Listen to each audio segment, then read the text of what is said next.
जय हिंद प्यारे बच्चों, कैसे हैं आप सभी लोग। उम्मीद करते हैं बहुत ही शानदार ज़बरदस्त होंगे। प्यारे बच्चों, आज की वीडियो में हम पढ़ेंगे एनसीईआरटी कक्षा 10 विज्ञान का अध्याय नंबर 12 जिसका नाम है विद्युत। इसे हम अंग्रेजी में कहते हैं इलेक्ट्रिसिटी। प्यारे बच्चों, वीडियो को स्टार्ट करने से पहले हम आपसे कहना चाहेंगे, अगर आप इस वीडियो को देख रहे हैं और आप कॉपी पेन अभी तक नहीं उठाए हैं तो प्यारे बच्चों कॉपी पेन उठा लीजिए और इस नोट्स को जो है बहुत ही शानदार तरीके से अपने नोटबुक में नोट कर लीजिए। तो चलिए अब हम बिना देर के वीडियो को स्टार्ट करते हैं। पहला टॉपिक आता है हमारा विद्युत आवेश। इससे पहले हम कुछ बेसिक समझ लेते हैं। देखिए प्यारे बच्चों, विद्युत जो होता है विद्युत, तो विद्युत से पहले हमें जानना होगा विद्युत आवेश क्या होता है। क्योंकि विद्युत आवेश, देखिए किसी भी चालक पदार्थ में जब तक आवेश प्रवाहित नहीं होता है तब तक विद्युत धारा उसमें नहीं होती है। तो इसलिए हमें विद्युत आवेश पहले समझना होगा। किसी पदार्थ का वह गुण जिसके कारण उसमें विद्युत तथा चुंबकीय प्रवाह उत्पन्न होते हैं विद्युत आवेश कहलाता है। इसे क्यू से प्रदर्शित करते हैं। यह एक अदिश राशि है। इसका मात्रक कूलाम होता है, यानी कि क्यू बराबर एन ई इसका फार्मूला होता है। प्यारे बच्चों यहाँ पर समझ लीजिए मतलब क्या हुआ। तो विद्युत आवेश को अगर हम देखिए समझना चाहें तो ऐसे समझ सकते हैं। विद्युत आवेश का मतलब होता है, देखिए सिर्फ और सिर्फ आवेश का मतलब अभी हम समझ लेते हैं। आवेश का मतलब होता है बदलाव। क्या होता है प्यारे बच्चों? बदलाव होता है। अब देखो किसी भी चालक तार में, जैसे कि मान लीजिए ये कोई एक चालक पदार्थ है। क्या है? चालक। ये कोई एक चालक है, ठीक है। जब इसमें विद्युत आवेश प्रवाहित होगा, जब इसमें विद्युत आवेश प्रवाहित होगा तो जो विद्युत आवेश जिसके कारण से विद्युत आवेश इसमें प्रवाहित होगा उसे ही हम विद्युत धारा कहते हैं। प्यारे बच्चों, इस चालक में आवेश जब हम प्रवाहित करेंगे तो ये जिस कारण इसमें आवेश प्रवाहित होगा उसे ही हम विद्युत धारा कहते हैं। तो Q बराबर होता है एन ई के, जहाँ एन बराबर होता है पदार्थों में इलेक्ट्रॉनों की संख्या, ई बराबर होता है इलेक्ट्रॉनों पर आवेश जिसका मान -1.6 इंटू 10⁻⁻19 कूलाम होता है। प्यारे बच्चों, ई का मतलब होता है इलेक्ट्रॉन पर आवेश, ठीक है, जो कि -1.6 इंटू 10⁻⁻19 कूलाम होता है, ठीक है। अगला टॉपिक है हमारा विद्युत आवेश के प्रकार, यानी कि टाइप्स ऑफ इलेक्ट्रिक चार्ज। तो विद्युत आवेश दो प्रकार का होता है। कितने प्रकार का होता है प्यारे बच्चों? दो प्रकार का होता है।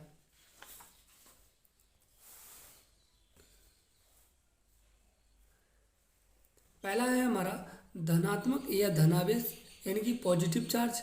तो किसी पदार्थ पर इलेक्ट्रॉनों की कमी के कारण उत्पन्न आवेश को धनावेश कहते हैं। तो इसका मतलब क्या हुआ, जैसे कि हम यहाँ पर समझ लेते हैं।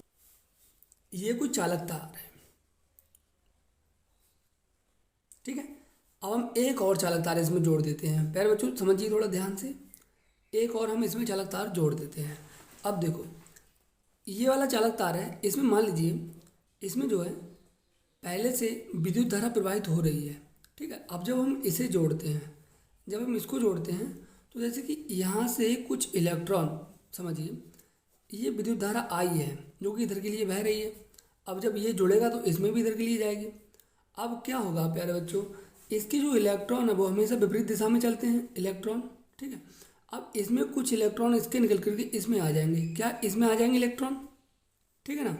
जब इसमें इलेक्ट्रॉन जाएंगे तो इस पर जो आवेश उत्पन्न होगा वो आपका इस वाले चालक पदार्थ पे हो जाएगा धनावेश। क्या होगा? धनावेश, ठीक है। अब क्योंकि इसने जो है इलेक्ट्रॉन का त्याग किया, अब इसके पास तो इलेक्ट्रॉन आ रहा है, जब इसके पास इलेक्ट्रॉन आया तो इसने इलेक्ट्रॉन ग्रहण किया, तो यहाँ पर आपका ऋणावेश उत्पन्न हो जाएगा, ठीक है प्यारे बच्चों। उदाहरण के लिए देखें तो यदि एक कांच की छड़ को रेशम के कपड़े पर रगड़ा जाता है तो कांच की छड़ पर इलेक्ट्रॉनों की कमी हो जाती है, जिस कारण कांच की छड़ धनावेशित हो जाती है। प्यारे बच्चों हम जान लेते हैं ऋणावेश या ऋणात्मक आवेश, निगेटिव चार्ज। तो किसी पदार्थ पर इलेक्ट्रॉनों की अधिकता के कारण उत्पन्न आवेश को ऋणावेश कहते हैं। यदि एवोनाइट की छड़ को फर्श से रगड़ा जाता है तो एवोनाइट की छड़ पर इलेक्ट्रॉनों की अधिकता हो जाती है, जिस कारण एवोनाइट की छड़ ऋणावेशित हो जाती है। नोट पॉइंट तो पहला है कि परमाणु में इलेक्ट्रॉनों की संख्या प्रोटॉनों की संख्या के बराबर होती है, अतः प्रोटॉन का आवेश इलेक्ट्रॉन के आवेश के बराबर होता है। दूसरा है, समान आवेशित वस्तुएं एक दूसरे को प्रतिकर्षित करती हैं तथा विपरीत आवेशित वस्तुएं एक दूसरे को आकर्षित करती हैं। तो सबसे पहले हम यहाँ पर बेसिक समझ लेते हैं प्यारे बच्चों। जैसे कि हम जानते हैं, मान लीजिए ये कोई परमाणु है। क्या है? परमाणु है। ये कोई क्या है? परमाणु है। अब परमाणु के अंदर नाभिक होता है, ये तो आप जानते ही होंगे। ये क्या है? ये है नाभिक। प्यारे बच्चों, ये आपका नाभिक है। अब नाभिक के अंदर क्या होता है? न्यूट्रॉन और आपके होते हैं प्रोटॉन। न्यूट्रॉन और प्रोटॉन जो होते हैं वो परमाणु के अंदर नाभिक के अंदर होते हैं। अब अगर बात की जाए इसके बाहर की, तो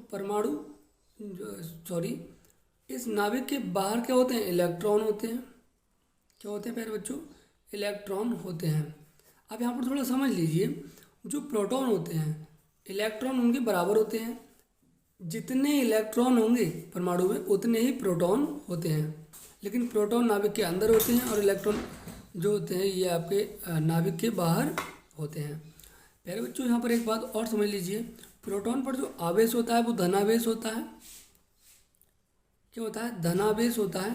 और इलेक्ट्रॉन पर जो आवेश होता है वो होता है ऋणावेश। ठीक है, इलेक्ट्रॉन पर ऋणावेश होता है और धनावेश होता है आपका प्रोटॉन पे।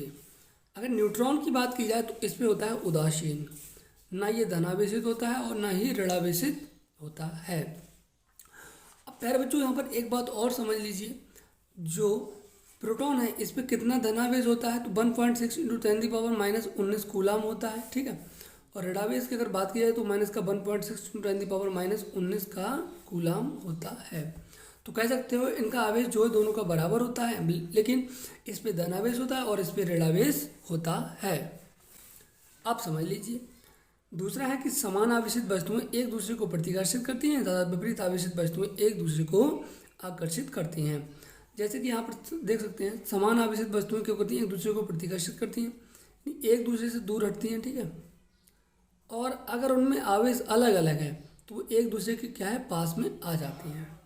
प्यारे बच्चों, अब हमारा अगला टॉपिक है विद्युत क्षेत्र यानी कि इलेक्ट्रिक फील्ड। तो किसी विद्युत आवेश के चारों ओर का वह क्षेत्र जिसमें उस आवेश के प्रवाह का अध्ययन किया जाता है विद्युत क्षेत्र कहलाता है। ठीक है, तो यहाँ पर समझ लीजिए, देखिए जैसे कुछ चालक है, अब इसमें क्या है? विद्युत धारा जो है प्रवाहित हो रही है। क्या? विद्युत इलेक्ट्रिसिटी जो है प्रवाहित हो रही है। अब प्यारे बच्चों, इसमें विद्युत का प्रवाह जहाँ जहाँ तक संसूचित किया जाता है यानी कि उसका अध्ययन किया जाता है जहाँ जहाँ तक, वो उसका विद्युत क्षेत्र कहलाता है।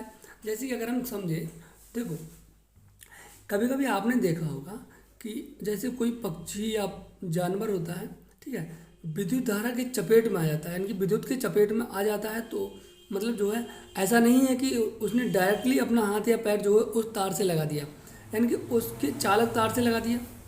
चालक से डायरेक्टली नहीं लगाता है, कभी कभी ऐसा होता है। यानी कि जो बड़ी लाइनें होती हैं, ठीक है, जो हमारे घर पे बिजली आती है उसकी बात नहीं कर रहा हूँ मैं, उससे बड़ी लाइनें होती हैं उसकी भी कर रहे हैं। ठीक है, तो उसमें क्या होता है, अगर मान लो इस चालक तार से थोड़ा सा दूर भी है कोई जंतु, तो वो ये आकर्षित कर लेता है।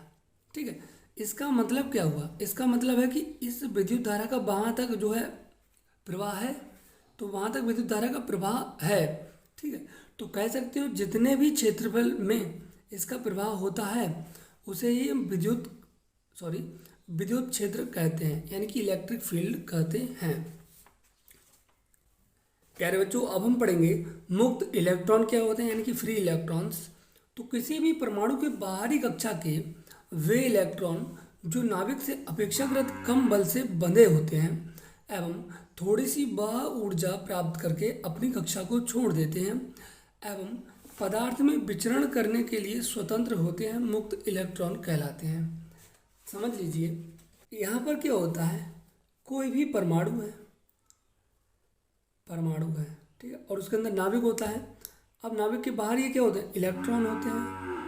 अब इन इलेक्ट्रॉनों में जो इलेक्ट्रॉन यहाँ पर भी इलेक्ट्रॉन होंगे, यहाँ पर भी होंगे, यहाँ पर भी होंगे, यहाँ पर भी होंगे। अब जो इलेक्ट्रॉन नाभिक से अपेक्षाकृत कम बल से बंधे होते हैं, कहने का मतलब नाभिक से दूर होते हैं, क्या है, नाभिक से जो दूर होते हैं, ठीक है, तो कह सकते हो वहाँ तक उसका जो बल है वो कम रहता है, तो वो नाभिक से बिल्कुल ही अलग हो जाते हैं, स्वतंत्र हो जाते हैं, ठीक है। अब जो स्वतंत्र होते हैं ये जो इलेक्ट्रॉन होते हैं, ठीक है, यही पदार्थ में विचरण करने का काम करते हैं।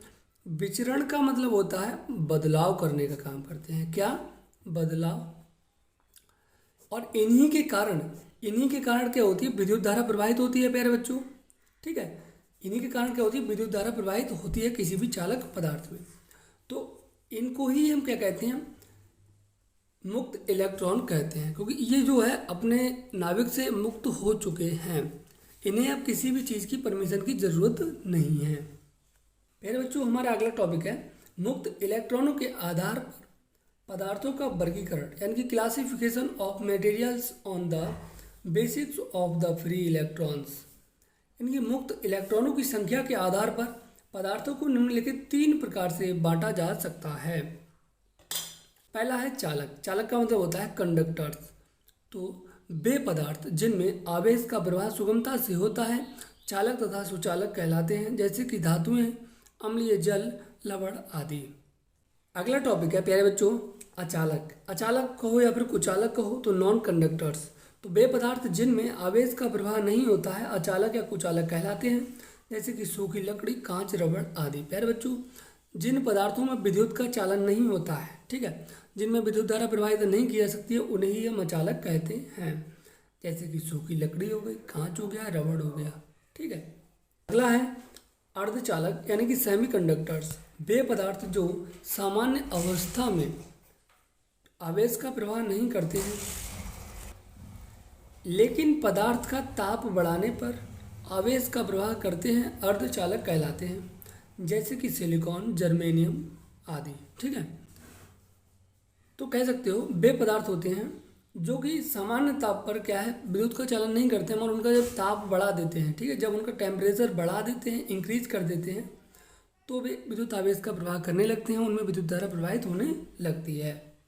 तो प्यारे बच्चों आज की वीडियो में बस इतना ही, मिलते हैं ऐसे ही अगले वीडियो में, तब तक के लिए जय हिंद, जय भारत।